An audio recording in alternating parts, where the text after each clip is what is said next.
Like every year, the Great Victory Day of Bangladesh was celebrated at the office of Bangladesh Assistant High Commission in Agartala with due dignity. On this day, Assistant High Commissioner Arif Mohammed hosted the national flag of Bangladesh. On this day, the written message sent by the President, Prime Minister, Foreign Minister, State Minister of Foreign Affairs of Bangladesh was read.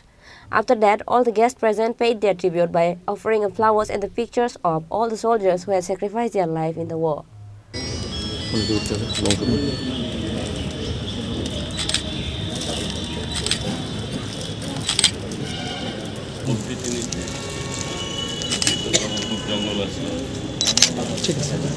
আজকের দিনটি সত্যি একটা দেশের জন্য একটা আত্মমর্যাদা এবং আনন্দের দিন যে এমন একটা দিনে একটা দেশ জন্ম হয়েছে, একটা স্বাধীন হয়েছে, তার চেয়ে বড় বিষয় আর কিছু হতে পারে না।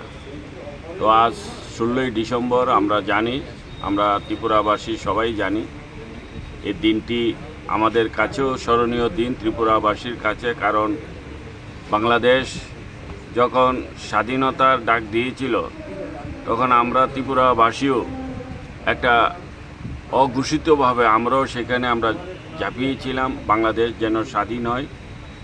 তো সেই কারণে আমাদের কাছেও একটা স্মরণীয় দিন আজকের 16ই ডিসেম্বর এবং বাংলাদেশের 52তম আজকে বিজয় দিবস, মহান বিজয় দিবস।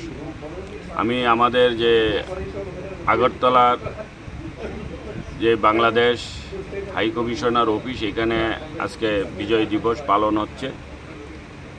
এখানে আমরা এসেছি আমাদের যারা আগরতলাবাসী, যারা আমরা আমাদের যারা অভিভাবকরা, যারা অনেকেই এই যুদ্ধের সাথে যুক্ত ছিল।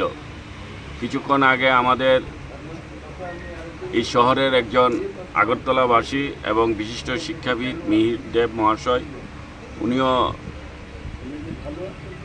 এই বাংলাদেশের যুদ্ধের সম্বন্ধে, মুক্তিযোদ্ধার সম্বন্ধে অনেক কিছু বলেছে। এটা আমাদের কাছে একটা, আমাদের জন্য একটা বিশেষ দিন। বিশেষ করে আমরা বাঙালি জাতি হিসাবে একটা দেশ সম্পূর্ণ স্বাধীনতা পেয়েছে, এটা আমাদের কাছেও গর্বের বিষয়। এখানে এসেছি, আনন্দ পাচ্ছি। ধন্যবাদ।